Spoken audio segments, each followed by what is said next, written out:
چھٹی چیز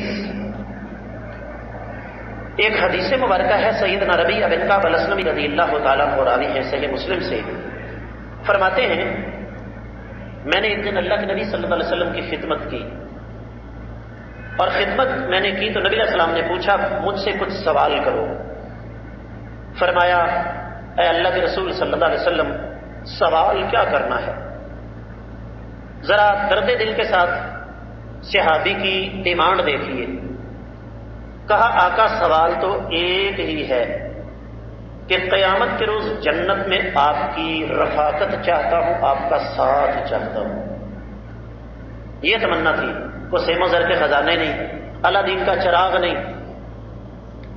کہا فَأَعِنِّي عَلَى نَفْسِكَ بِكَثْرَةِ السُّجُودِ، پھر ایسا کیا کرو کثرت کے ساتھ اپنے رب کے سامنے سجدے کیا کرو۔ کیا مطلب کہ فرائض کے ساتھ ساتھ نوافل کا بھی اہتمام کیا کرو۔ اور اللہ اکبر، قیامت والے